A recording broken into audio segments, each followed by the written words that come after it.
The last time I drove a Ford Kuga was actually on the launch of the last facelift about 2 years ago. And I came away very, very impressed by this medium-sized SUV from the Ford stable.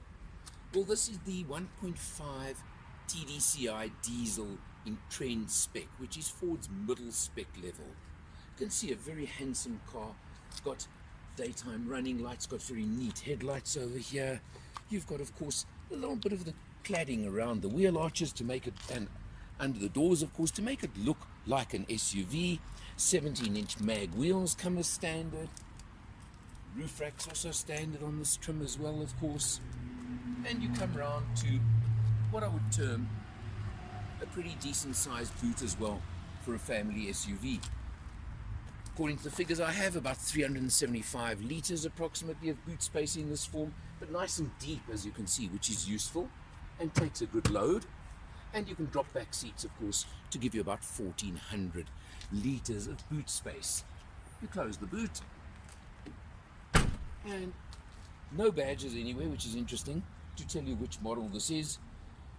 Twin exhaust at the rear, but the 1.5 litre diesel puts out a very respectable 88 kilowatts, 270 newton meters of torque, which of course is the important thing of a diesel engine. Let's check it out inside, because of course a family SUV is about the accommodation. As always, starting with the instrumentation, we have a look. We've covered 366.8 kilometers on this test, and have a look at this because I think this is incredible. Average fuel consumption of 6.2 liters per 100 for the period. Now, when I tell you that I've done mainly commuting duty with this car and a lot of heavy duty traffic, I think that's a pretty exceptional figure for a nice family-sized medium SUV. You have got very basic instrumentation, but of course that trip computer which gives you all the different information. You can just scroll through and it gives you all the different options that you want. Still got 280 kilometers, 279 in the tank according to this, so not bad at all. We have got, of course, the multifunction steering wheel, which is standard nowadays and gives you everything you want, and even does include cruise control on this model. So in trend spec you do get that. You get auto on headlights as well in trend spec, just to mention a couple of items that you do get.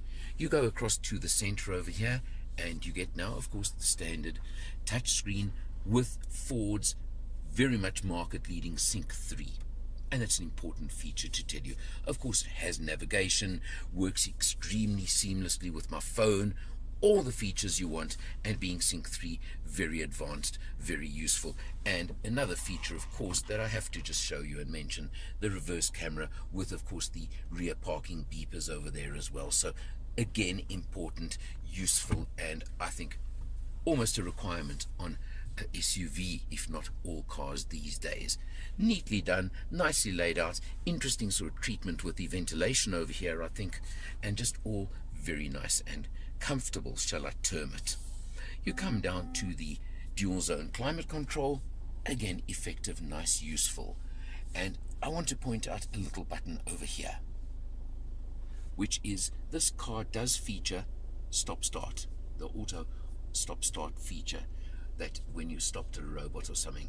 I've always had an issue with that with manual cars generally, and I found this one a little bit awkward.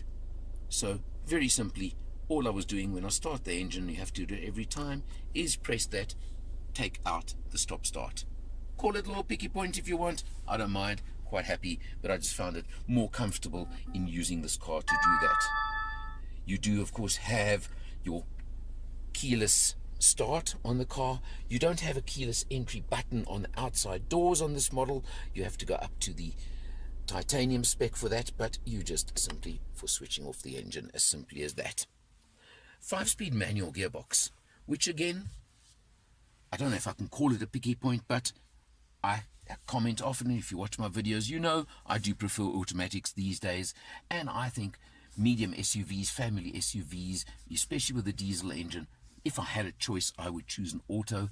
There isn't an auto option on the 1.5 diesel. You'd have to go up to the 2-litre diesel to get yourself one of those. Well, choice only you can make. Very light, very smooth, very easy 6-speed manual gearbox. I certainly have no complaints with it in use, but just traffic conditions in my book these days manual gearboxes sometimes would not be my favorite. You have the electronic parking brake over here, works nicely. You have hill hold assist as well for pulling off if you're on any sort of hill or hill function. So all useful, neat features. Looking around again at the dash, nice smooth rounded contours, no sharp edges. Not soft touch, but certainly not hard plastics either. So I would say a pretty nice, comfortable place. Now, another little picky point I think I must mention on this vehicle is you look on the door trims and you look on the seats. And you'll notice this very light cream-colored leather upholstery. Plenty of room in the back, of course, for 2 to 3, with ISOFIX as well, so definitely your family vehicle. But coming back to this creamy colored trim, it looks good. This is still a pretty new vehicle. I always have to question light colored trim even more than usual in a family vehicle. Just how practical is it in the long term for keeping clean? But it looks good, I have to tell you that. Driving position is excellent. I'm very comfortable. I've got electric adjustment on the driver's seat, not on the passenger seat. So Trend, you may notice, gives you a lot of spec, and that's important. When you now take into account the price of this vehicle, which is 459,000 Rand, including a 6-year, 90,000 kilometer service plan, it certainly is extremely market competitive in this sector of the market, which is so crowded, it would take me days to mention all the competitors. But let me tell you, the Kuga, and which in whichever form you want, because there is a 1.5 petrol, there's the 1.5 diesel, there's the 2-liter diesel, 2-liter petrol. You can take your choice between power plants and gearboxes. Entirely up to you. But overall, it certainly is extremely competitive in this category. And it's price competitive as well. Looking for your medium-sized family SUV? You've got to check this one out as well. I think you'd be doing yourself a disservice if you didn't. For Motor Matters, I'm Eleanor, and I'll see you next time.